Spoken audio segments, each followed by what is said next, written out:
Bismillahirrahmanirrahim. Elhamdülillahi Rabbil alemin vel âkibatu lil muttaqin. Sallallahu teala ala Resulina Muhammed ve ala alihi ve ashabihi ecma'in. Esselamu aleyküm ve rahmetullahi ve berekatuhu. İnşallah sabah neketinde ötkündегі сұраудың жауабын шығарамыз конкурсыбызды. Өткенде 4 жауап берген, азырда 4-тө келіп отыр, 3-ө. Şunu жетті. Анан жиынтығы шығарады иншалла.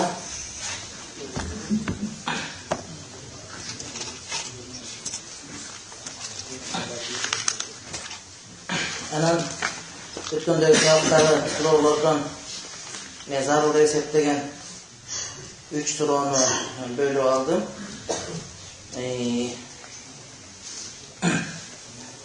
Бирөөсүнүн суроосунда айтат: кайсы бир сабакта сиз айттыңыз эле Кыргызстан, Өзбекстан ушундай өзүнчө ислам мамлекети дедиңиз. Бирок анда неге алар ислам менен башкарбайт?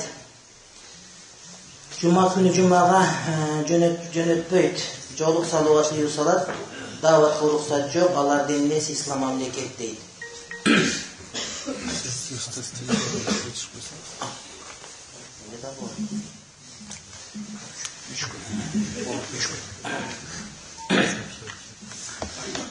İslam mamleketi jönündө bir erежени түшүндүрүп айтып бергим келип турат да. Ал эмне кайсы бир мамлекетке кайсы бир убакта исламдын өкүмү толугу менен кирип туруп, ошол жерде ислам башкарылса, ошондон кийин ошол жерде исламдын өкүмдөрүнүн дээрлик бардыгы же жарым аткарылбай калса деле, ошол өлкө ислам өлкөсү бойдон кала берет. Маселе мына ушундайча. А бирок таптакыр ислам өкүмү өтпөгөн өлкөнү ислам өлкөсү деп атай албайбыз, ага качан ислам толугу менен өкүм жүргүзбөйүнчө. Ошондуктан бул өлкөлөрдө ислам канчалык амал кылынып да жок, бирок алар ислам өлкөлөрү. Себеп дегенде бир учурда толугу менен ислам өкүм жүрүп турган. Чындыгында СНГ өлкөлөрүнүн аймагында эң жакшы өлкө биздин өлкөбүз. Кыргызстан. Ошого биз шүгүр айтышыбыз керек. Кудай Таалам ушул неаматты бизге узагынан берсин деп. Биз шүгүр айтышыбыз керек. Ар бирибизге тахажжудда туруп 2 рекат намаз окуш важип туугандары. Биздегиде жыргалчылык, биздегиде жакшылык башка жерде жок. Анан ошого айтып аткан маселе мына ушундайча. Ислам өлкөлөрү мусулман өлкө эсептелинет. Кээ бир аткарылбай турса дагы себеп дегенде ал ушундай дәрежеге түшүп келет.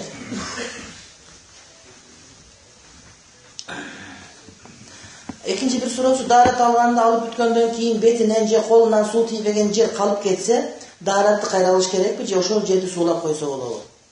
Ошол жерди суулап койсо болот. Daarat алып бүткөндөн карасаң, бутуңдун ичине жеринде же колуңдун бир жери кургак калган болсо, ошол жерди гана жууп коесуң. Бул Ханафи мазхаб боюнча. Ал эми Шафи мазхаб боюнча daarat алгандыгыңа бир кыланч убакыт өтүп кетип, жанагы daarat алган жерин кургап кала турган жер мүмкүнчүлүк болуп калса, анда баштан аяк алганга туура келет. Себеп ал мазхабта, Хамбали мазхабта да ушундай, удама уда вала андеп алуу шарт болот. Удама уда деген кандай? Бир мүчөнү жууп бүткөндөн кийин экинчи мүчөнү жууш керек, биринчи мүчө кургап калганга чейин аба ырайы орточо болуп турса дейт. Көрдүңөрбү?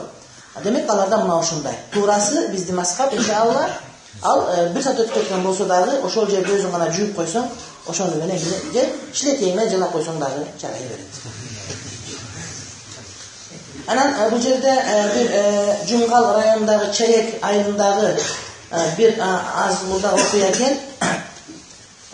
Бул жанагыдай адилетсиздик болгон учурда адамдар самосуд деп коет. Эл өзү чогулуп соттоп коет бирөөлөрдү. Соттор адилетсиздик болсо, башка болсо, ошондой кылып коет. Бул Таласадагы болгон бир окуя. Бул окуя чындыгында оорураак маселе, бирок кайсы бир деңгээлде чындыгы дагы бар. Биринчи маселе самосуд деп коебуз. Өзүн өзү соттоо, өз бетинче барып эле соттоп коюу шариатта буга тыюу салынат. Түнүктүү туугандар. Şariatта буга бир ооздан тыюу салынат. Өзүңчө бар өкүм чыгарып, өзүңчө бар фатва чыгарып, өзүңчө бар иш кыла берсе, шариатта бул нерсеге тыюу салынат. Экинчи маселе, ислам соту жок болсо, же соттор адилетсиздик болсо, ал убакта жамааттарды соттордун ордуна коюп ишке ашырылат. Бирок ада мамлекет тараптан болуш керек. Эгерде ислам соттору жок болсо, жанагы биздеги аксакалдар сот деген бар эмеспи? Мына ошол сыяктуу аксакалдар сот деген жамаат болот дагы. Ал-жамаату тaqуmu maqam al-qazi. Жамаат казын ордо өтөт деген маселе бар. Эгер ошого биз мыйзамдаштырган болсок, анда ошого соттой турган болсо, ошол дагы туура келет. Шариат ушуга жол берилет. Туура, мынтип айткан кээ бирлерге оор келет, себеп дегенде сама суд кылып атканда эмнеге ушундай кылдың башка дегенде эми кыйын, адамдын жүрөгүн тосуш кыйын. Бирок ошол жерде адилеттүүлүк болгону менен башка жерде көптөгөн адилетсиздикке орун берилип калышы мүмкүн да. Азыр каттуураак кыргандыкы, күчү көбүрөөктүкү, акчасы көбүрөөк түзөтүп калган учурда алар ошону сама сут алат дагы, алсыздардын бардыгын андан бетер зулумдукка жиберип коюшу мүмкүн. Ошон үчүн маселе мына ушундайча. Андан кийинкиси, бул жерде жанагыдай китеп бар, китептин аты Al-bayanu li akhta'i ba'd al-kuttabi. Şunday olsa bazı kutubi oluş gerek, kitep ben görgüm. Bu bir kitap жазган adamlardın kataların bayandı. Eğer de kuttab desek. Kutup desek bir kitaplardan. Şeyh Fazan'ın kitabı var. Bir kitaplar okuğanga bolu. Şunu biri katarı. Şeyh Sabuni'nin kitabını ayıp atat. Al Şeyh Sabuni былтыр түрүү болчу, быйыл билбейм. Сириялык алым Халаптан Мекке университетинде биз окуган университетте 25 жыл бою ошол университеттин машайхасын кармап турган адам, эң чоң шейхи болуп. Анан 25 жылдан кийин башка бирөө бар Халаптан, булар жердештер. Ал Жамил Зейну деген китептерге бая окча которулган. Ошол барып, анан ошол кишинин ортосунда фитна жүрүп, анан бул Ханафи маскабы акидасы мындай деп анан Меккеден муну чыгарышкан университеттен. Чыгарып Рабитатул Алам Исламиге келип иштеп калып, андан кийин да кетиришкен. Жайдын күндөрү Истанбулда, кыштын күндөрү Меккеде өмүр өткөрөт бул инсан. Көптөгөн китептер азырга чейин университетте окутулат. Анан китептери жакшы китеп. Анын китептер акидасы мындай деп айтып атканы жок, андай эмес, өтө ынсаптуу китеп. Бирок Ханафи болгону менен кээ бир маселелерди ошол жумхурдун маселесине жараша алып кеткен учурлар да бар. Тагыраак айтканда мутасахил Ханафи. Китепти окуганга болот. Кала имаму Садру шариати Убайдуллах бин Мас'уд ал-Махбуби في كتابه النقاية فصل في أحكام العاشرة. Muhtasar kitabındaki kiyinki meseleler zurmatlı tuğanlar aşirdin ökümü jönündө, ökümdörü değil. Aşir degen emne?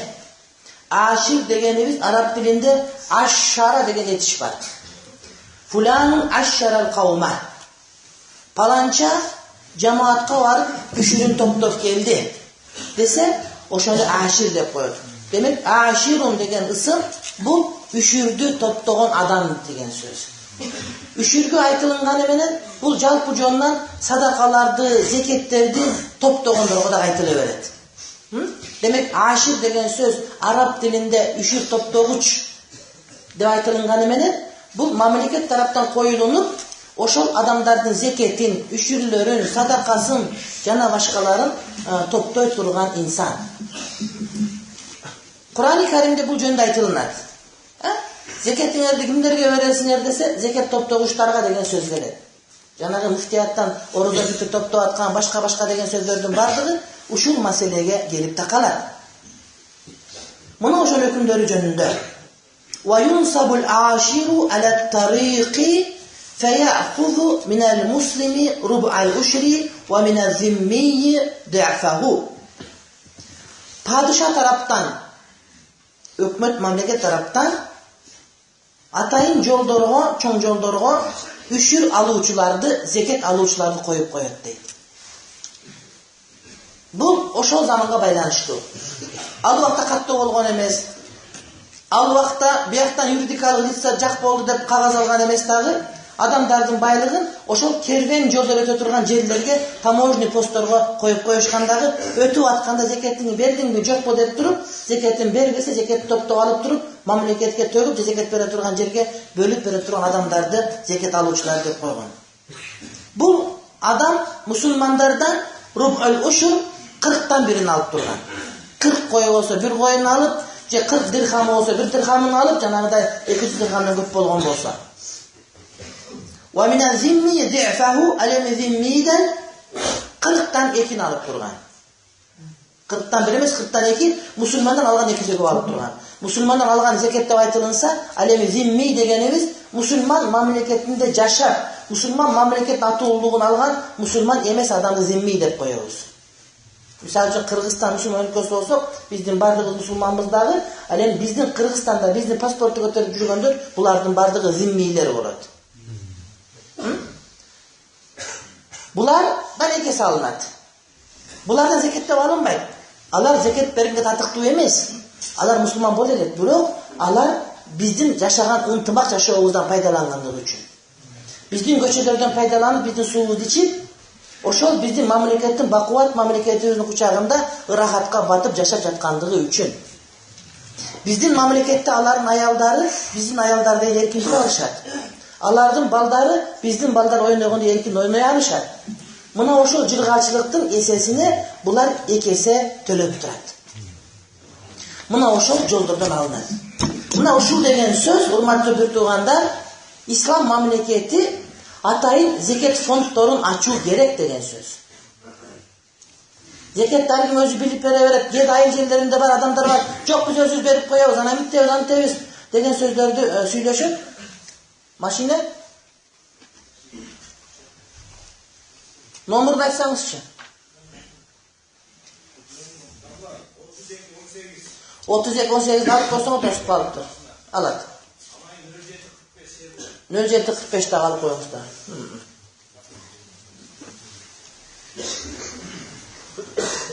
Зекет боюнча атайын ушундай фонддор ачылынып, атайын ишканалар ачылынып, мына ошолор адамдары зекеттен алып тура турган болуш керек.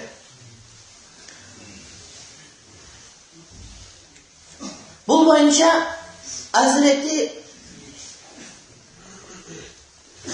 Пайгамбарыбыздан Азирети Умардан көптөгөн риваяттар келет. Экинчи бир маселеси, ошол жолго коюлган адамдар зекет алып болбостон, ошол жерден адамдарга каракчылык кылып, башка бирлер кол салып, ошолорду мал мүлкүнө зыян жеткирбеш үчүн карап тура тургандагы вазифасы чогул болгон. Бул деген сөз, ошол бажы постунда отургандар башкалар, ошол жерден башка бирөөнүн мүлкүн уурдап кетпестен, тартып кетпестен, жанагы жолду караган полицейскийлер карап кетпестен, карактап кетпесин деп, карап турганга мүмкүнчүлүк бериле турган ушундай бир шарт. Васуддика ма'ал ямини ин анкара ал-хаула. Эми ошол мусулман менен зимми келгенде айтышат, биз төлөгөнбүз зекетибизди. Зекет бир жылда бир жолу болот. Биз зекетти төлөгөнбүз деп айтышы мүмкүн, же айтышы мүмкүн, биз төлөгөнбүз, бирок ошого бир жыл айлана элек. Мага 6 ай болду, мага 7 ай болду, мага 8 ай болду, бирок бир жылдык боло элек мага. Дешип айтышы мүмкүн да.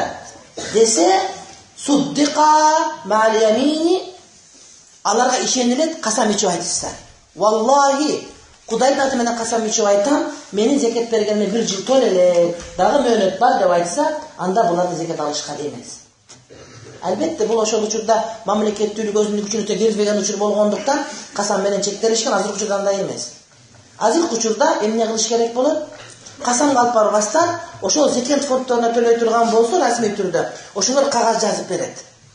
Ал компьютерге чөп дагы шарак-шаракта баса турган болсо, мына зекетин төлөгөн деп автомат чыгып калат, ошону менен кете берет, анын касамы чырып убара кылып отурбайт.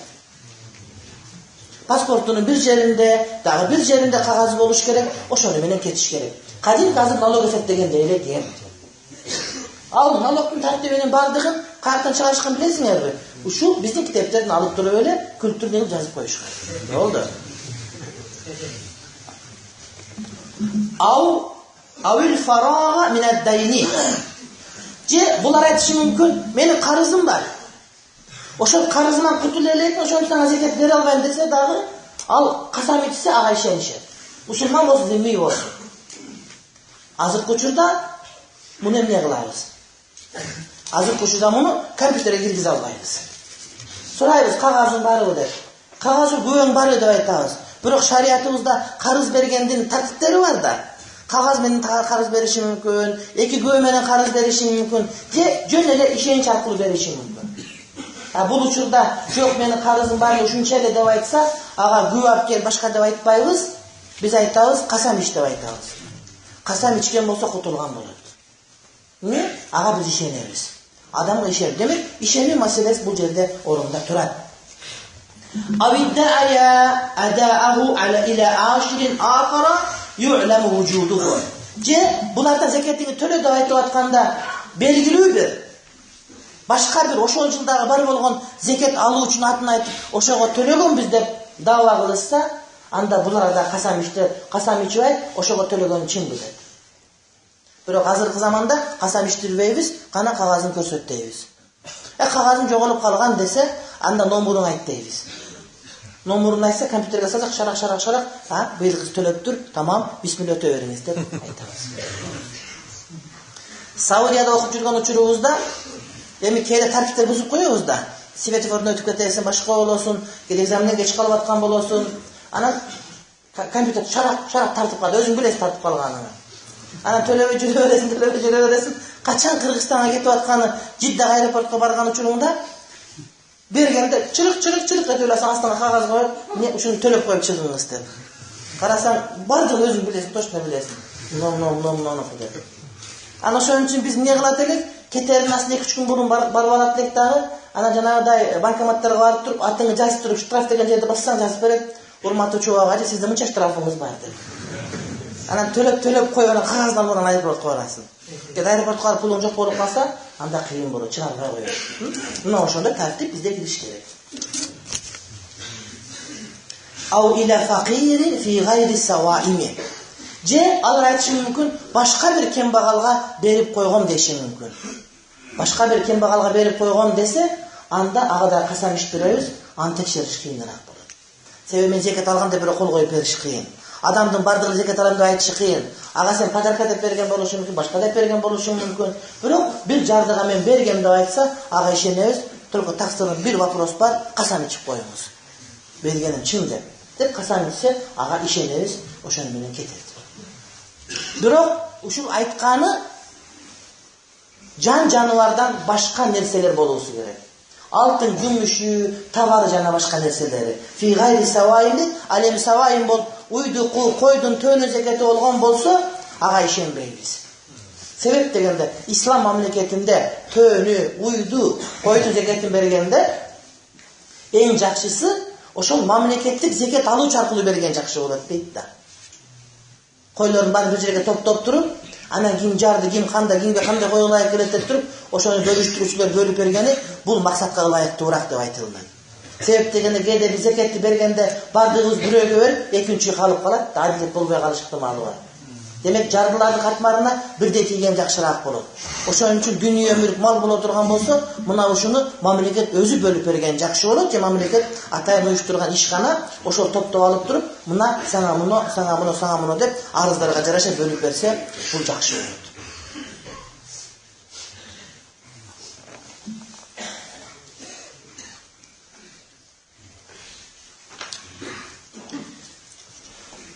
وَمِنَ الْحَرْبِيِّ الْاُشْرَةِ Emi harbi degeni var. Harbi degenimiz kim? Bu Müslüman emes mamleketteki Müslüman emesli harbi dep koyuyoruz. Oşol harbi bizde Kırgızistan'a giret, birok bizden grajdanin emes, atul emes, bizde yaşabay. İslam şariatı oyunca sırttan girgen adamlar bizden viza alıp gire turgan bolsa 1 yıl kalaşat. Maksimum 1 yıl. Bir sene aşka berilmeyip kayra janıtkınga tuğra girer. Aman dep aytılınat. Müslüman mamleketine bir kapır өлkөsүнөн gelse, anı biz musta'man dep aytabız. Musta'man, harbi musta'man. Bizden amançılık alıp, bizden viza alıp, bizden mamleketke girgen adam dep aytabız. Mına uşul adamdın girgende kolunda dünya mülkü olsa, anın malının 10'dan birini alabız. 40'tan birimiz, 40'tan ikisimiz 10'dan birini alabız. 10 сомунун 1 сомун алабыз биз. Эмне үчүн? Ал мустаман болуп атат. Бизге каршылаш болгон, бизге дос эмес болгон мамлекеттен келип атат, ошого караса биз батырып атабыз. Демек сенден 10дон 1 алабыз. Айырмасы болуш керек. Бечара берки зимми ал деле капыр, бирок биздин капыр. Тигилердин капыры. Ошон үчүн биздин капырдан канча алабыз? 40тан 2 алсак, 40тан 1 жарымы. 2 эсе көп дегеним. Ал эми тигилердин капырынан 10дон 1 алабыз. Бирок муну кандай алабыз биз? Эгер биздин мусулмандар тигил өлкөгө барып, соодагерлер тияка барса, алар биздин мусулман соодагерлерден, мусулман адамдардан канча зекет алып атканын, канча налог алып атканын биз билбесек, биз үчүн бейтаныш болуп калса. Бирок азыр бейтаныш деген сөздүн өзү болбой калды. Азыр аулама деп коебуз арабча. Глобализация деп коебуз. Ааламдашу деп коебуз дагы. Азыр кайсы жерде эмне болгонун билип турабыз. Демек азыр бул маселе биз ишке ашпай калды. Азыр 10дон 1 алат деген маселе азыр бизде амал кылынбайт. Дагы бир ызычуу болуп кетип, закрытый мамлекет болуп кетип, эчтеке чыкпай калып, интернеттердин баары жабылып, фейсбуктардын баары жабылып, эчтеке болбой калса, анда кайра маселе өзүнүн жүзүнө келет. Иннам ю'lam ма ya'khuduna minna, эгер алар биздин адамдар тияка киргенде эмне алганын билбей турган болсок, бирок алганын билебиз, бирок канча алганын билбей турган болсок, анда алардын 10дон 1 акчасын зекет катары чыгыртып алабыз, бирок аны зекетте айтпайбыз. Wa in ulima ukhidha misluhu. Эми алардан билинип калсачы, биздин мусулмандар тияка кирсе, алар тең жарымын алат экен. Биз да куда ошондой кылып алабыз, тең жарымын алабыз. Эгерде алар биздин мусулмандардан тең жарымын албаса, биз да алардан тең жарымын алабыз. Инкана бa'da, ошол малынын кээ бир бөлүгүн ала турган болсо, 70% алса, 70% алабыз, биздикинин 60% алса, биз да 60-ын алабыз, 30 алса, биз да 30-ын алабыз, 10 алса, 10-ын алабыз. Эгер билсек, дал ошончо алабыз. Валам юхаз минху ин лам яхузу минна. Эгерде биздин мусулмандар тигилердин өлкөсүнө кире турган болсо, булар эч нерсе албай турган болсо, анда биз дагы эч нерсе албайбыз. Себеп дегенде алар жине тийишпейбиз. Биздикилерди кыйнабасын. Демек, тең аталык болуш керек. Мамлекет чоңбу, кичинеби, биз мамлекетпиз. Ошон үчүн чоң державалардын астында биз подход кыла бербешибиз керек. Биз кичинекей болсок дагы Кудайым берген жерибиз бар, элибиз бар, өзүбүзчө мамлекетпиз, өзүбүздүн укугубузду кое билишибиз керек, ошого жетишкенге аракет кылышыбыз керек. Себеп дегенде мамлекет болуп туруусу, эгемен болуп туруусу өзүнчө бир неамат, өзүнчө бир жакшылык. Ошол жакшылыктын кадыр баркын билбесек, өзүбүздү дагы деле кулак кести кулдай кылып коргула берсек, Кудайым алып деле коет, Кудай сактасын. Азыр көптөгөн миллиондогон адамдардын жери жок. Мамлекети жок, эгемендүүлүгү жок. Аракет кылып күрөшүп атат. Бирок бизге берген экен, ошону биз сактап калышыбыз керек. Ар бирибиз мамлекеттин сакталып калуусуна, эгемен болуусуна күйүшүбүз керек. Биздин балдарыбыз да бизге окшоп эркин мусулман болуп чоңойгонду түшүнүшүбүз керек биз. Бул чоң неамат. Бул чоң жакшылык.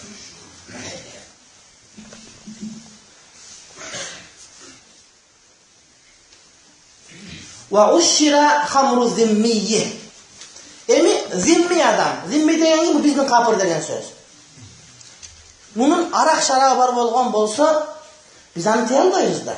Арак шарабын тыя албайбыз биз. Аны шариятында иче берсин. Бирок көчөгө чыгып сатпасын, көчөдөн ичпесин, үйүндө өлүп кетсин.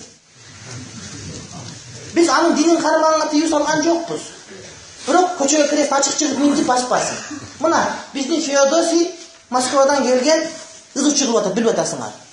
Бир жанагыдай эмне крест алып келгенде Бишкекти бир сыйыр айландырып анан кондурду. Ыйык киреси менен өзүнүн пикиринде. Анан 12-нчи микрорайондон аркы чиркөөсүнө чейин жүрүш жүргүздү, билдиңерби ушуну? Айтыр ушуга окшогон бир нерселерди кылып атат. Биз ага уруксат бербешибиз керек. Бул биздин өлкөбүз. Сен чиркөөңүн ичинде каалаганын кыл. Керек болсо коңгуроң да катуураак чыкпаш керек. Биздин азандар сенин мамлекетиңде катуураак чыкпай аткандай эле. Sen özün ordumu haddini bil. Sen мындай жүр деп айтышыбыз керекпиз.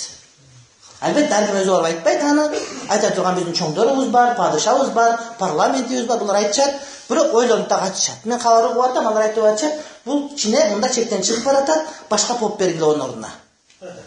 Тартиптүүрөөк кичине. Эми ошол зимний арактары бар болсо, ошол арагынын дагы 10-дон 1 алынат. Арагынын өзү эмес, акчасы. Себеп дегенде арактын асли арам эмес. Асли арпа же буудай, андан кийин уксуз, уксуздан кийин арак айланып атат да. Демек асли адал болгон үчүн, ошол биздин жердин ызык рызкысы болгон үчүн, ошонун акчасынын 10-дон 1 андан алынат. Алынып мамлекеттик бюджетке киргизилет. Себеби биз аны шариятыбызда акча деп эсептебеген менен ал өзүн да акча болуп эсептелип атат. Анан негизи түбү ал адал нерседен башталып атат. Ла хинзируху, ал эми чочкосун үшүрө алынбайт, себеп дегенде чочко баш оту менен арам эч кандай адал болуп кийин арам айланып кеткен эмес. Кой болуп кийин чочко болуп кеткен эмес деген. Ошого чочкосун баса жей берсин, аны эчтеке деп айтпайбыз, чочкосун барып сайып өлтүрбөйбүз. Болгон огородко киргизип жибербесин, болду. Маселе мына ушундай.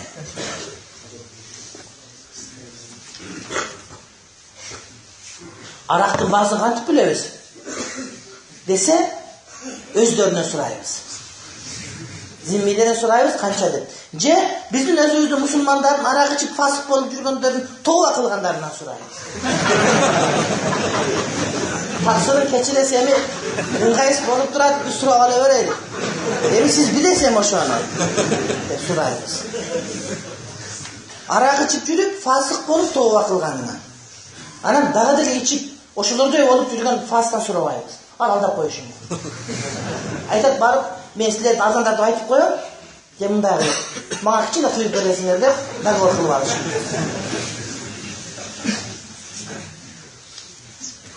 Эки фасык адамдан тооба кылган сурайт.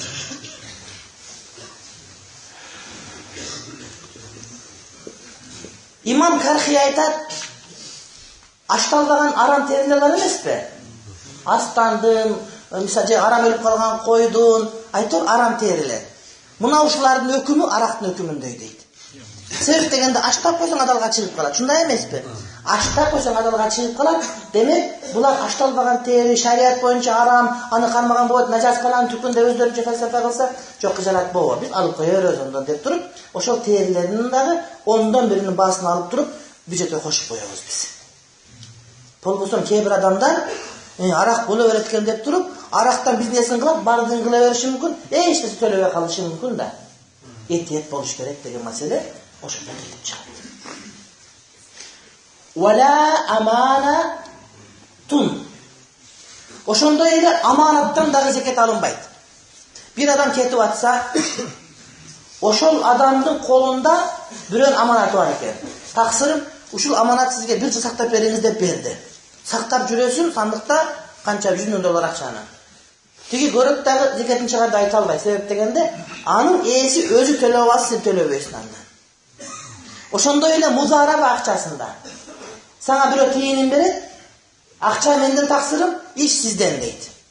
Түшкөн пайданы ушинтип бөлүп алабыз, зыян болсо зыянга да тең жерик болобуз дейт. Ошол музарабага түшкөн акчадан, берген акчадан сен зекет төлөбөйсүң, анын ээси өзү төлөйт. А бирок музарабадан иштетип пайда түшүп калган болсочу, ошол пайданын өзүңүн үлүшүңөн төлөйсүң, эгер үлүшүң нисапка жетип калган болсо. Жетпесе андан дагы төлөбөйсүң. وأشر الحربي ثانيا قبل الحول الجائية من داره. Emi harbi dedik. Musulman emes, өлkөнүn musulman emes jaranı bizge girdi. Vizalı. Girgende de biz zeketini alıp kaldık da, sen de zeket aldık mınake dedi. Anan jarım jıl bolgondo oşol özlöründe bir din rajdenye bolup ketiptir o şaka. Özünün өлкөсүнө чыгып кетиптир. Кайра дагы кире турган болсо, 1 жылдын ичинде эле өзүнүн өлкөсүнө кайтып келе турган болсо, дагы зекет ала беребиз. Себеп дегенде bir виза менен кайра кирип, кайра чыкканга болбойт. Шариятыбыз боюнча. Ар бир киргенине жаңы уруксат алыныш керек. Себеп дегенде биздин мамлекеттен чыкканда тияка барып, кандай ойлор болду, кандай пландар биз билбейбиз. Чыктыбы? Балким ууланып аткандыр. Кайра кирип атабы, дагы текшерип, анан жаңы виза беребиз. Аяка ихтилат болду, аралашты. Эми бул ошол убакта айтылган маселе. Эми азыр аяка чыкпай туруп, бияктан интернеттен уулана берет кадимкидей. Демек, биздики азыр бөлөкчө.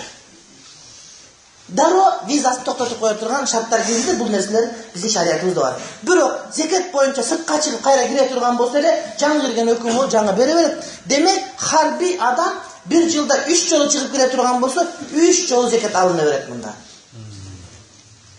Зиммиден жок, bir жылда bir гана жол зекет алынат. Ошондо жая мин дарихи. Бирок өзүнүн коргонуна чыкпастан Кыргызстандан Өзбекстанга барып келсе, ислам мамлекетине, же Казакстанга барып келсе, жок, анда bir жылда bir зекет алынат. Өзүнүн мамлекетине барып келген учурда мына ушундайча берилет. Бул деген сөз, сен кайра кирип чыга бербе, сага биз пароходной двор эмеспиз. Дегенди кайсы бир деңгээлде туюндуруу дагы болот. Жөн-жөн кирип чыга бересиңби? Кирсең кир, чыксаң чыгып кет. Бирок тартиби менен болуш керек. Мына бизде кээ бирлер иштегендер биздин адамдарды өлтүрүп коюп, бир орусуз өлтүрүп койду, билесиңер. Качып кетип калды го кийин. Андай болбош керек да. Биздин мамлекеттин өзүнүн чегарасы бекем болуш керек. Ошону качырып берген жанагы соттор жооп бериш керек Кудайдын алдында кыяматта. Биздин мамлекеттин мусулманыбы, мусулман эмес зиммийби, бардыгын коргоп калууга биздин мамлекет милдеттүү. Мамлекеттин коопсуздугу деген астында баардыгы ошонун астына кирет. Биздин мамлекеттин ичиндеги мусулмандарыбыз, капырларыбыз, теңирчилерибиз, коммунисттерибиз баары биздики болгон үчүн аны мамлекет коргоп алат. Аны баары сактап алат. Кээ бир адамдар эмнеге ошого ушинтесиң дейсиңер? Жок. Ал биздин Кыргызстан Республикасы деген паспорту көтөрүп жүрөбү? Демек, биздин баарыбыз укугубуз ошол жерде бирдей болот. Мамлекеттеги коопсуздуктан пайдаланууга, мамлекеттик ынтымактан пайдаланууга, ошонун мамлекетталардын баарын коргогонго бирдей болот. Суу ичкен, жана башка иштерге кирген ушул нерселердин бардыгында укуктары бардыгыныкы бирдей болот, ошону ислам мамлекети камсыз кылат. Бул бир гана биздин мамлекетте мына ушундай. Ислам мамлекетинде, ислам дүйнө таанымында. Себеп дегенде анын ыктыярын, анын каалоосун биз сыйлап атабыз. Туура аныкы нахак. Ал туура эмес акыйдада, туура эмес динде, же таптакыр мусулман эмес. Бирок ал адам деген аты бар, анын ыктыяры бар. Кудай Таалам өзү деле ал мусулман эмес болгон үчүн дароо чагылган түшүрүп өлтүрүп койсо болор эле. Бирок Кудай Таалам ошого мөөнөт бергенде биз деле ага мөөнөт беребиз. Биз Кудайдан кийин болуп кетпейбиз. Кээ бир адам ушуну сүйлөй турган болсоң, эмнеге ушундай? Эмнеге ушундай? Жок, айырмачылыгы бар. Бизден 40тан 1ден зекет алса, алардан 40тан 2 алат. Экесе көп алат бизден. Ошол айырмачылыгы. Алардын аялдары биздикине жолук салынып жүрбөйт. Алар өздөрүнүн кийимин кийип жүрсүн, только биздин хижаптарды кийбесин. Биздин аялдар өзгөчөлөнүп, ханышадай болуп, жолукчан жүрсүн. Ал эмес, Азирет Умардын убагында эркектерин атайын белге байлап коюшкан, ошол белинен булардын зимми экендиги ажыралып турсун деген маселе болгон.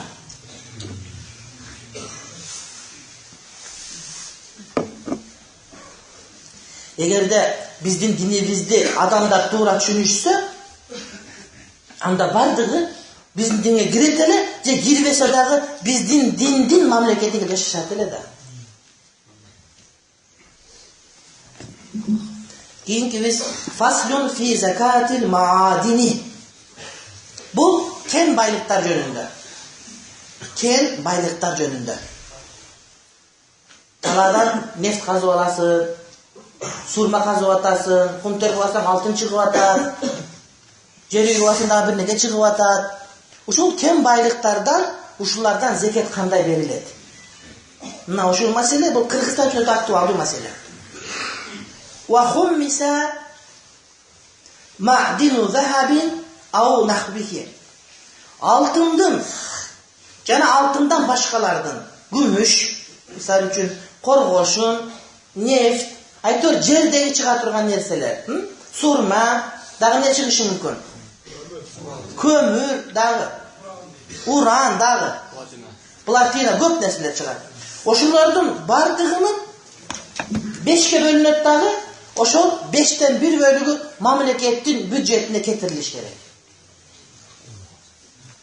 Yerden çıkan kem baylıklar altın, jana altından başkasının bardığının 5'ten 1'i mamleketin büdjetine geçiş gerek şeriat boyunca. Vucida fi ardi haracin av uşrin. Oşol yer üşürlük yeri olsun, harajlık yeri olsun değil. Yerler ikiye bölünür.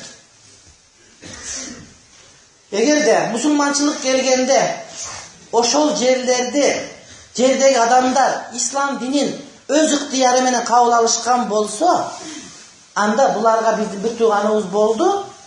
Bu adamlarga biz aytабыз, sizler jeriңерden çıkan düşündün, ondan biri üşürün, жалпы musulmanlar da bergende beresingер deydi. Demek bu yerler üşür yerlerde aytılınıp kalınır. Ana kebir yerler üşür yer emes, haraj yerler olur. Bu degen söz musulmançılık gelgende oşol yerden eğeleri karşılık görsetip İslam'ı kabul albay koyup İslam'ı kabul albastan turip bulardın yerleri musulmançılıkka ötken yerler.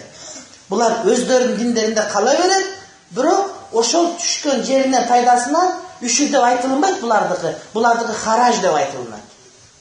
Zimmi olup kaldı degen söz dagı üşürdün ekesesi berilet bularda. Oşol tabılgan jana kem baylık üşür berile turgan жерден табылды bu. Je haraj berile turgan жерден табылды ayırması yok. Eğer de kem baylık табылsa, oşol daroo 5'ke bölünüp turup 5'ten 1 bölügü avtomat türde mamleketin büdjetine, Müslüman mamleketin büdjetine baytül malga ketedi. Kalganıçı 5'ten 4'tü. 5 tonna табылса, 1 tonnası mamleket, 4 tonnası ne? Wa baqihi lil vacidi.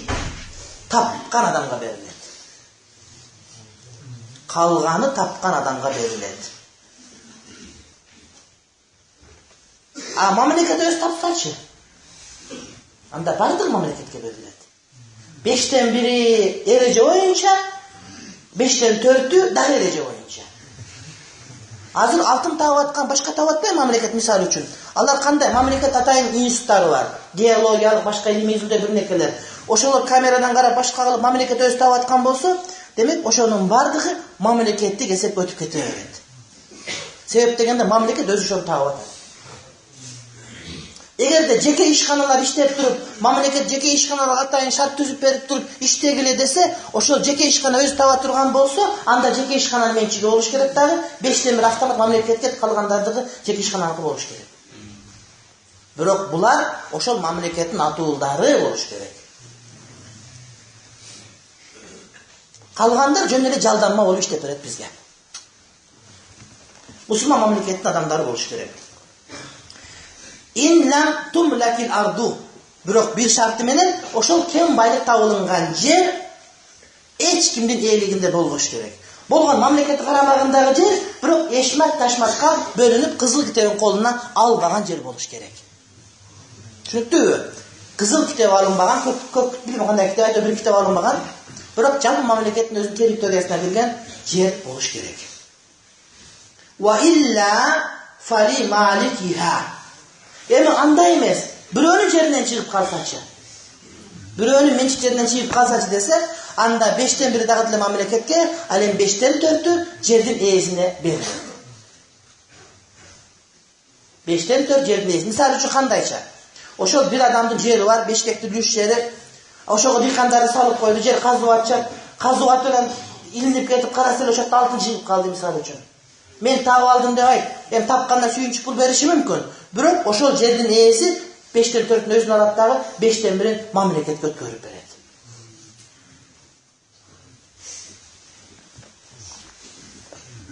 Wala shay'a fihi wujida fi darihi.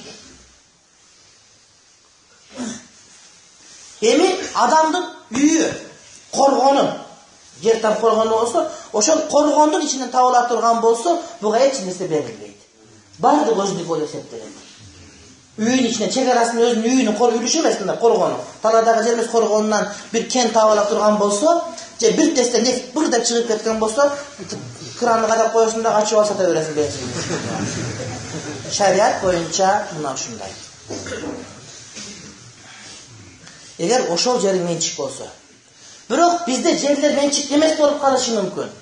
Сага 20 жылга пайдаланууга берген болушу мүмкүн, 30 жылга пайдаланууга берген болушу мүмкүн, же башка болуп дагы деле мамлекетте болуп турган болсо, анда сен ошол жердин ээси эмесиң, анын жердин ээси мамлекет бойдон тура берет, урматтуу туган.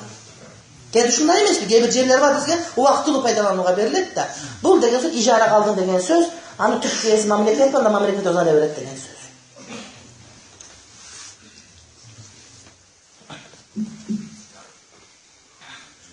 Wafi ardihi rivayetani, alemi жердин өзүндө эки риваят бар дейт. Өзүнүн жеринен чыгып калса, бардыгын өзүн алып койбой деген биякта айттык.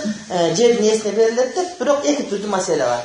Бир риваятта үйдүкүндө эле болот десе, бир риваятта жок, анын 5тен 1-ин мамлекетке бериш керек, анан калган өзүндө калат деген маселе. Wala shay'a fi lu'lu'in wa anbarin. Эми адам лю'лу таап алды. Дегенде лю'лу бул жанагыдай деңиз чыгарган таштар, акак бермет таштар болот. Деңизден табылат. Эгерде бир адам деңизден ошондой таш издеп чыга турган болсо, же суучул болуп сүңгүп барып ошентип жанагыдай өлүлдөрдүн бир жеринен мындай бермет таштарды чыгара турган болсо, буга зекет берилбейт. Канча көп тапса деле, ошону жанагыдай 5тен 1 башкага бересиң деп айтылынбайт. Бул жалпы байлыгына кошулуп кете берет. Жалпы байлыгына кошулуп кете берет. Мындан зекет дагы бербейт. Сатып акчалуу болуп калса, акчасынан зекет берет. Ва анбар деген атырдын бир түрү. Бул дагы деңизден чыгат. Деңизден бир зат чыгат, ошондон өтө кымбат атыр алынат. Атыр, азыр биз атырлардын билбейбиз баасын. Араб дүйнөсүнө барасыңар, чакан эле мен чыпалагындай болгон атыр диштер бар. Кээ бирлери $5,000, $10,000 атырлар бар. Өтө кымбат. Бир жыттап сүйгөп койгон болсоң, ошол кийимиңди жуумайынча өлгөнгө чейин жит кетпей жүрө берет. Жанагы француз атырлар деп айтабыз го. Мунун түпкүлүгү ошол ислам атырларынан алышкан булар. Ислам Франциянын мыйзамдары Малики Маслак негизинде жазылган. Эң жакшы атыр француз атырлар деп айтабыз. Ислам атырынын астында алардын бардыгы оюнчук болуп калат. Амбар. Ошондой эле амбар тапкан болсо, деңизден жанагы заттарды алып ошону атыр чыгара турган жанагы кымбат баалуу заттар болуп турган болсо, андан да ошондой эле миск жана башка нерселер. Wala fi Фейрузажа вужида фи жабалин. Ошондой эле тоодон фейрузаж таап алган болсоң. Бул кандай? Тоодо эле бир таш өткөндө бизде бир жашыл таш табылды, билдиңерби? Эмне айтышты? Нефрит. Ошого окшогон таап алган болсоң, ал тапкан адамдык боло берет дагы, ошонун 5тен 1 мамлекетке берилет деп айтылынбайт. Ал сеники болуп эсептелине берет. Ошондой кымбат таштар табылып калган болсо, тоодон же талаадан же чөлдөн, ал жердин астында эмес да көрүнүп турган. Анда ошол нерсени эмне сеники болуп алып кете бересиң деген сөз. Ошондой эле көмүр ачык болгон болсо дагы, көмүлгөн эмес болсо дагы, чекеден каптап салып кете берсең, ат эткени сеники боло берет. Тартип боюнча мына ушундай. Ачык дагы эмелер бар, жанагыдай эмелер бар? Шахталар бар, Туз карелер бар, мисалы үчүн. Туздагы таап алсаң, андан зекет бербейсиң, міне ошондон капка салып келип алып жей бересиң. Же базарга апарып сата бересиң. Мунун бардык урматтуу бир туугандарым шарият боюнча. Анын эртең бирөө келсе жазып жүрбөсүн дагы. Чубагажы ушинтип айтып атат, антип айтып атат деп. Мына кече эле бирөө ошентип Норуз боюнча чубагажы айтып атат деп учур ишине кылдыга маани берген жокпуз. Бул шарият маселеси. Бул дин. Бул Аллахым айткан сөз, пайгамбарым айткан шариятына ушул. Ушул эң идеалдуу мыйзам болуш керек. Бизде мамлекетте мыйзамдардын көпчүлүгү ушул сыяктуу. Бирок кээ бирлер буга жакындабай калышы мүмкүн. Иншалла депутаттар ушулар китепте окуп түшүнүп алган болсо, барып кол көтөрүп мыйзам чыгарып койсо, ушуга дагы жакындап калат, ошондо Кудайдын кадимгидей шариаты ошол мыйзам чыгарда орноп калат. Иншалла. Себеп дегенде акырындык менен бардык өзүнүн ордуна келиш керек, акыйкаттык сөз түрдө орун алыш керек. Тапкан адамдын укугу жок болбош керек, жердин ээсинин укугу жок болбош керек. Айтор эл мамлекеттеги зыян тартып калбаш керек. Кээде мыйзамдардан чалагайын болуп калганда, мамлекет зыян тартып калат. Мамлекет бюджет зыян тартып калат. Азыр биздин Кыргызстаныбыз Elimiz bay, maşineler cipten başına daşar, ama memleketimiz kembagal. Ne üçün? Oşul mamleketти uğurda atkanımız üçün bardığımız. Oşul mamleketin büdjetine salvagan üçün bizim jollarımız teşik. Maşinelerimiz jollarımızdan kımbat. Nege biz bardığımız uğurda atamız? Mizam çıkarsak da oşul mizamımız bizim uğurlukka şart tüzüp öyle durgan mizamlar bolup atat da Kuday üçün mizam bolup atat oşol bizde. Her 5 yılda 3 yılda canı mizam çıkarak ne üçün? Esepteşi jolu menen oşol mizam buğa iştep beret uğurluk kılıp bersin üçün. Kanday bolboydu. Mamleketli sağını yoldaga çöp bergeyle sağ içi otağız, kötörün böyle ölüp bile kalışım Kuday saklasın. Oşoğa uşul meselege bardığımız mani berişimiz gerek. وَكَنْزٌ ف۪يهِ سِمَّةُ الْاِسْلَامِ كَلُّقَتَتِهِ Emin bir kem baylık tağı vardı. Kem baylık tapsa cer gazuvatı öyle, Üsalvat, Padval gazuvatı öyle, çoğun kumura çıktı. Açsam 2 ton altın var eker. Biro, oşol altınlarda İslam'ın belgisi var eken. Kalime yazılıngan, La ilahe illallah yazılıngan, Arapça söz yazılıngan, ay koyup koyulungan. Tarihimizde belgili olganda İslam padişahı attarca, mesela Sultan Süleyman Hurrem de yazıp koygun bolur. Müslüman padişahları. Buların hükümleri kanday? Bulardan 5'ten 1 kılavuzu yok. Bular lukata esevinde olur. Lukata degen ne? Bir ön tiyinceluğa düşüp kalsa, o şunu tavlasan kantip tapşırasını yesinler. Hadi öz vağında gelir. Kıskaça aytkanda, misal üçün, joldan sen bir başlık akça tavып aldın. Oşonu ne kılasın? Meçitlerden, veçörkadan, oşoğun jerlerden jariya kılasın. Köp summadar akça tavып aldı. Hazayini kelip alıp ketsin bizde. Bırak sapatları, sıfatlar aytkanlardan muvasafatlar tuğra gelse. Deysin jariya verip koyuyorsun. Anan gelip, bardı gelip çöstürdü. Benim başlığım kızlele değil, o başlığım kara seneki. Benim başlığı çok öyle boğup, bayla, aytır ılayığı çok bulur. O şentip, gelet degen ümitmenen kütösün 1 yılga çeyin, kançaga çeyin. Anan gelbey kalsa, kembagallara taratıp veresin. Özün jardı olsun, özün işletip koyarsın.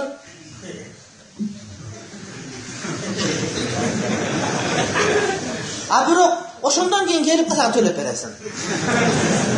Aytarsın, taksırım, tappay kaldık seni. Jardılarga berdim, sana dua kıldık biz. Dua kabul olsa jakşı olur deysin. Dese taksırım, rahmat, razımın dualarga dese, daha bir dua ürketiri veresin. Anan jok, duaga rahmat, mena tiyin özü gerek ele dese, anda jana kembagalda tölep berbe, sen tölep veresin. Özün işletip koyamazsın da sen özün bana tölep veresin. Mesele mına şunday olur. Tağırak malumatı lukata boyunca gelgende inşallah gelir. Balkim geldirken tamaşaga salıp odonlara aytkan boluşunuz mümkün. Oşo lukata babında, joldan taap algan buyum babında bap gelgende şonda tereňerek har bir önçe aytılат. وَمَا فِيهِ سِمَةُ الْكُفْرِ خُمِّسَ Emi tavulgan baylıkta karasa krester var eken. Jeb otko suyungan. Jeb anarya Usupbayip degen bir kapur var, oşonukunda bunda gitler bunday zınaklar var eken. Ne kılağız bular? Kapurların belgisi var eken. Hummisa 5'ten 1 avtomat türdü mamleket götkörülür dağı ve baqihi lil vacidi kalganı tapkan adamga beriledi. Kresterde öçürüp dur işkılı olasın. İn lam tumlakil ardu oşol yer hiç kimnin eğiliginde bolmasa. Mamleketin karamagında bırak jeke bir adamga bölünüp berilgen bolsa, anda oşol tıyındın 5'ten 4'tü seniki, 5'ten 1 avtomat mamleketke beresin. Ve illa fel muhtaddi lahu. Demek tıyın taptın, altın taptın,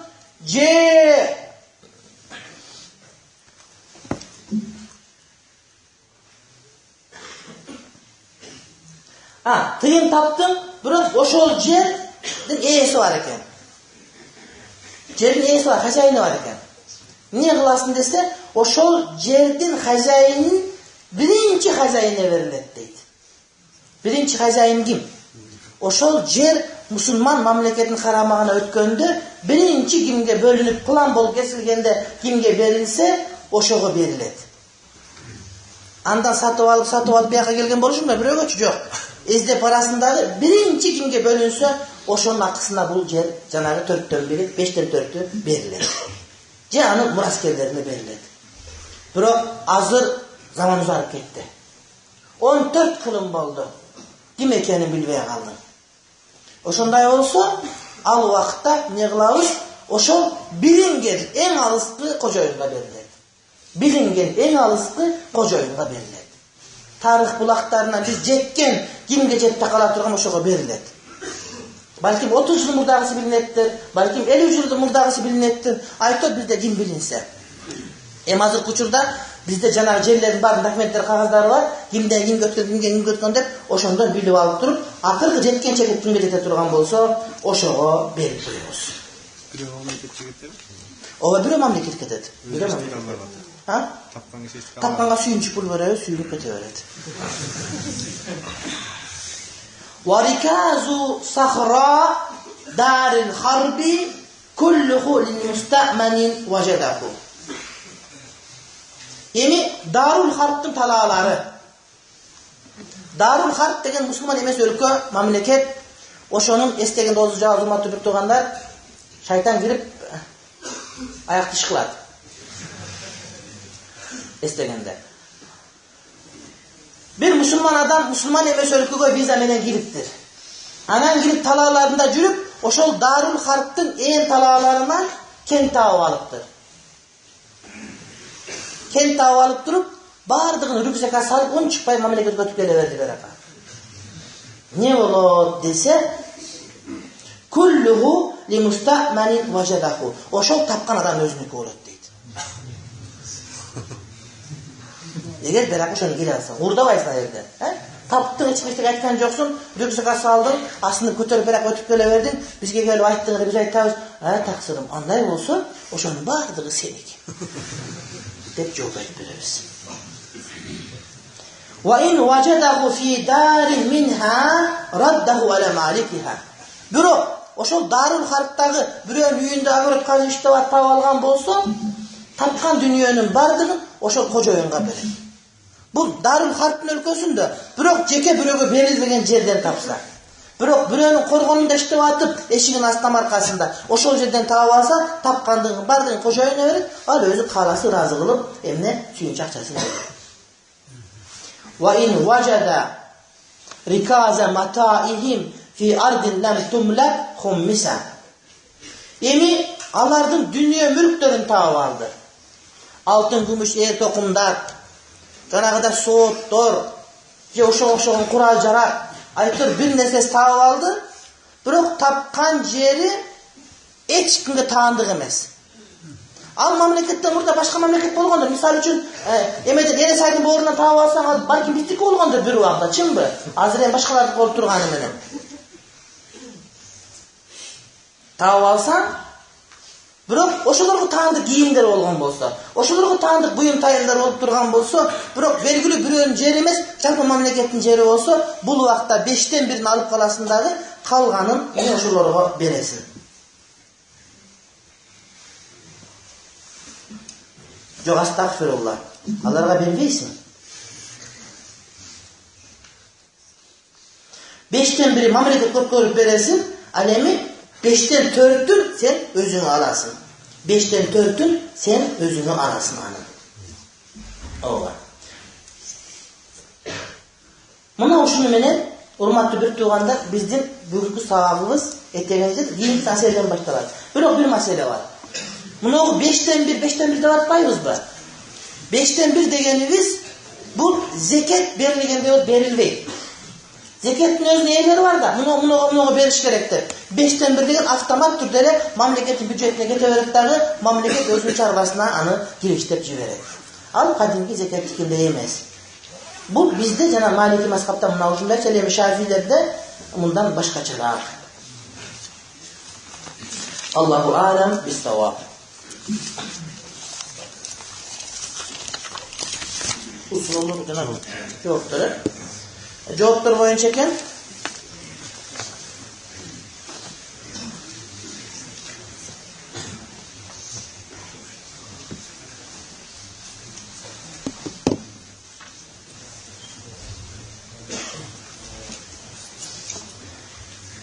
Şeyheyni maskavında afuda zekat verilbey. İmam Muhammed jana Zufar'dı maskavında verilir.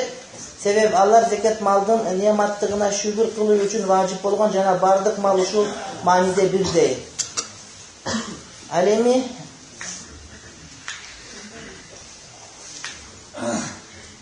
bu kim?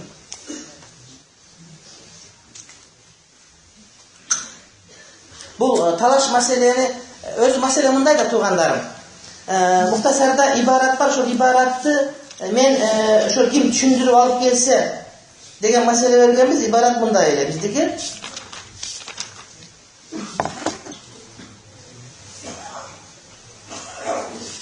Mınday ibarat var ele.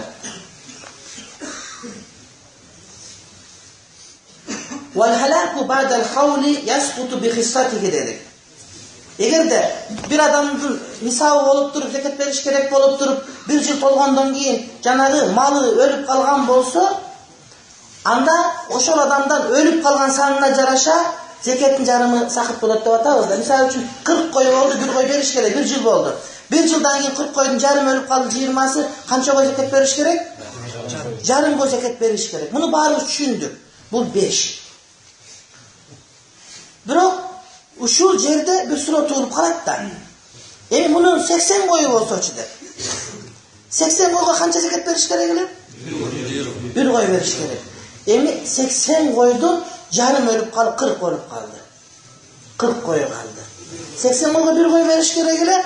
Ana oşol 40 koyga kança zekat beret dedik da bizçe.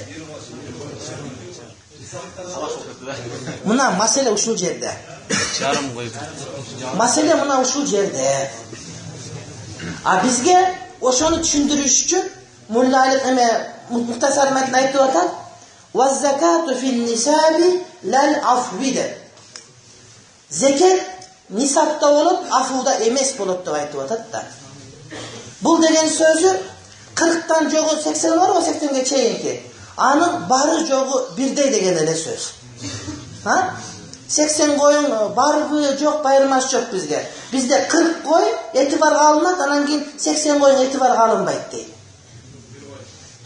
Demek 40 koy 80 koydun 40 koyup kalsa 40 koydan bir koy bere veres nisabın turat degen söz da. Alem nisaptan sıkkartılar yok bolgon al bar jogo ken eske alınbayt deydi. Biroq bunu men aytkany menen men kaladım konkurs jarıyalaganda. Oşonu emne üçün keltirdi uşul jerге de. Bu azır bizden bir tuğan aytkanday talaş mesele düşündürgüsü gelip atat da.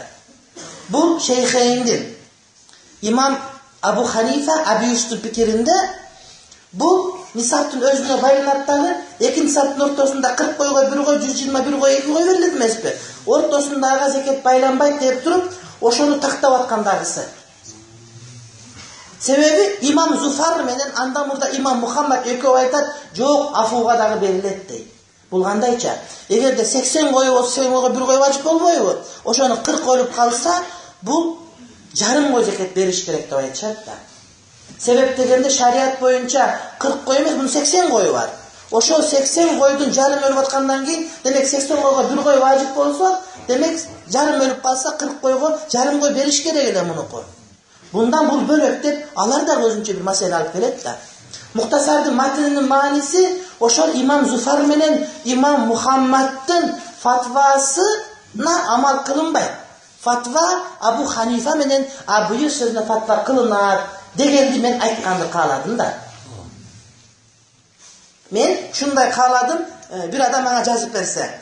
Bunun murat maksatı oşol Şeyheynin sözüne fatva berilet dağı İmam Zufar menen Muhammed'in sözüne fatva verilbeydi. Matında mına şunday. Eğer de bu olsa mınday boluş gerek, bu olsa mınday boluş gerek dep Kırgız tilinde жазып berse degen. Az kebirler bana Arap dilinde tekstlerdi berişti. Arapçanı sen özün okup atasın. Biroq men oşonu Kırgız tilinde mınday bir jengil kılıp bergeni men kaladım elem da. Misal üçün Биякта өтө жакшы жооп беришкен. Бирок мага эме шумкар ооба. Бадай санайны кыстырып алып келип берип атат магачы. Мен эгер умуркада окуп атсам, анан мен Мапсуттан көчүрүп алып барсам, айтат, сен Райяхта Мапсут дейт. Мапсуттун ээсин эс алдырып койдуң го деп мен урушканда кайчы. Эмне маселе эмнеде турат? Маселе сен ошол немени мага жазып бер кыргызча кылып.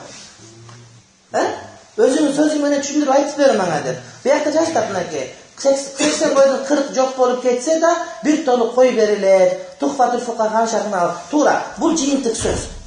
Биякта астын жашылдык бул түшүндү маселенин бардыгын. Жашылдарды сызды. Жашылдарды сызды мага керек маселенин бардыгын. Бирок ушуну кыргызча айткан жери жок да. Эмне үчүн тиги ушуну алып келди? Себеп дегенде тиги экөөнүн сөзүнүн фатвасы маржух дегенди билдириш керек эле. Анан башка таксырыбыз, баяр таксыр болсо өтө жакшы тексттер деп келген, бирок кыргызча бир ооз дагы сөз жазган эмес. Арабча тексттерди көчүрүп алып келген, аны кыргызчасын мага айтып берсе, жазып берсе, анда мындан дагы жакшыраак болот эле деген сөз да.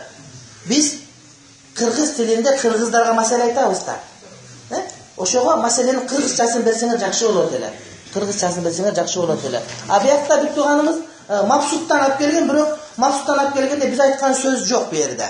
Бу жерде бар ошол жана 40 койдон бир койдун далилин гана келтирген, демек биздин бүгүнкү айткан фатвабызга көп жол бербейт. Мындай суроолорго көптөгөн менен көп деле жанагыдай ылайык келе бербейт. Андан кийин таксырыбыз бияктан араб тилинде айткандардын бардыгына бирдей баа беребиз. А бирөө болсо бу жерден Шейх Абул Хасан Муктасарул Кудриди айткандай, бул Шейх Абул Хусейн, Абул Хасан эмес Кудури. Аты ката айтып атат. Анан кийин 20га чейин бир кой берилет, анан кийин 40 койдон бир кой деп айтып атат да Хидаятул таксырыбыз. Жок, буга мен ыраазы боло албайм. Бул сен жанагы 40 койдон 120га чейин бир кой берилет, демек деп өзүң фалсафа кылып атасың да. Жок, ал өтпөйт. Себеп дегенде ал аны айтканбыз биз, талашпастан аякта эмес. Маселе экөөнү айтышың керек болчу да. А биякта бир таксырыбыз эмеден айтат, жана Фатавал Хиндияда. Фатавал Хиндияда фатва берилген маселени айткан, этегиндеги фи халакил бади яскуту би кадрихи. Би кадрихи, Хакада фил хидая. Ооба, ошону айтып атат, бирок жанагы талаш маселени баяндаган жоксуң бизге. Демек, бул деле биздин курсагыбызды көп тогуза албай атат. Анан биякта Шергази таксырыбыз абдан жакшы жазган кыргызча. Мен өтө ыраазы болдум ушу маселеге. Бирок бул өзүнүн пикирин айткан, пикири Имам Зуфар менен Имам Мухаммадка окшош болуп атат. Ооба. Ошол пикирди Имам Мухаммад, Имам Зуфар ушинтип айткан, ошондой. Бирок фатва мынуга берилет, жакшы болмок. Фатва биздин муктасарга берилет.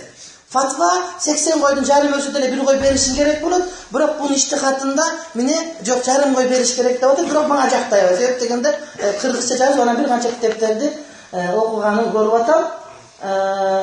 Анан мен ойлоп атам, арабча жаңы окуп аткан балдардан окшойт, араб тилиндеги китептерди эмес, кыргыз тилиндеги китептерден көбүрөөк далил келтирген. Бул дагы менин көңүлүмө толду. Анан бияктан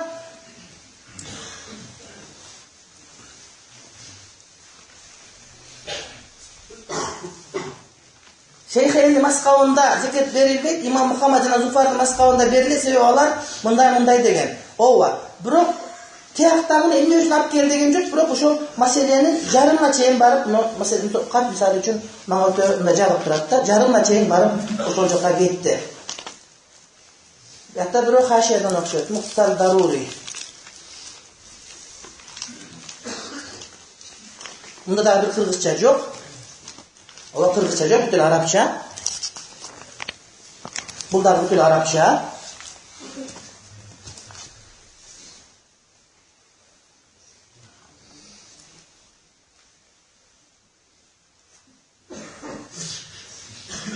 Бул арабча, кыргызча, бирок мында жооп берилген жок. Бир кой берет, бул фатваны айтып атасыңар, талашта айткан жоксуңар.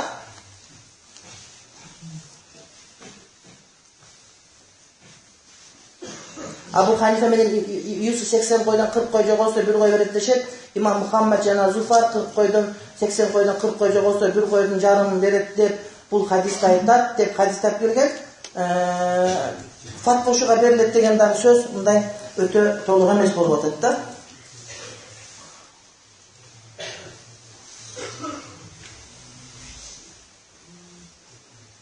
A bunda Zufar söz aytылган эмес. Demek bunlarga bütün bizim sorular boyunca 5 kat var, 5 öyle sıyılık veriyoruz. Birinci şairdığı. Şair değil de.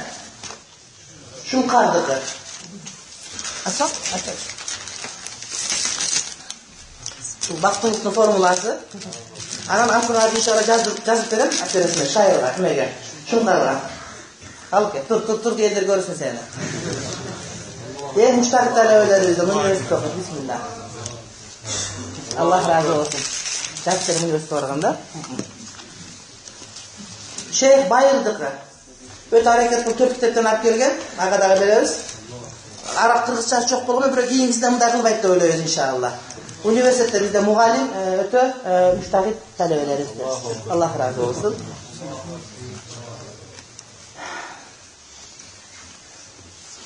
Üçüncü Şergazi. Kim? Kaçtasın? İstanbul Üniversitesi. Kaysı üniversitesi? Bişkek Humanitarlık Üniversitesi. Allah razı olsun. Bana ders vereyim inşallah. Allah razı olsun.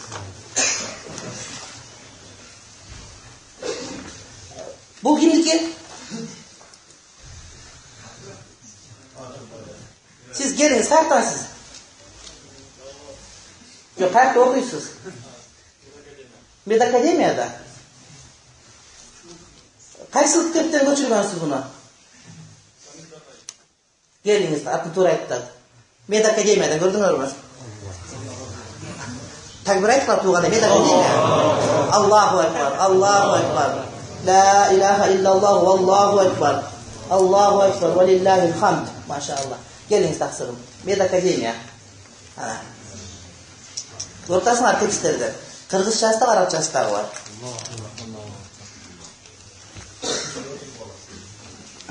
Allah razı olsun taksırım. İnşallah yazdıırım. Atımı. Allah razı olsun. Akırkısı Q.E. Bu kimdeki? Kim? Bugün gelgen katlardan.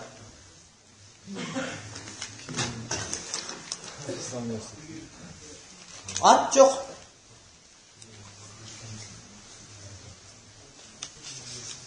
Kim ki bu? Sen kaçtasın? Üniversitede sen. Sen kaç sınıftan koçuluyorsun? Kaçtan? Oşo aytkanını aytalasın mı? Ne de yazganını?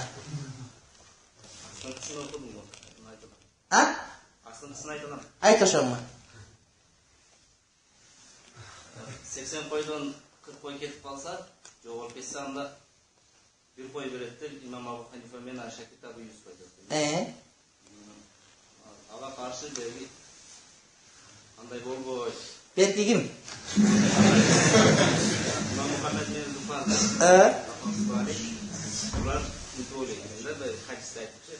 Aha. Doğru. Tövbe 5 gecesi bir koy verip, ama yetiştirişe yok. Allah razı olsun. Atın kim sen? Emin dedi yazılanı. Bu seneki anan gel yazdır kıdası. Makul mu? İkinci vakti acınatör gibi yapmıyor.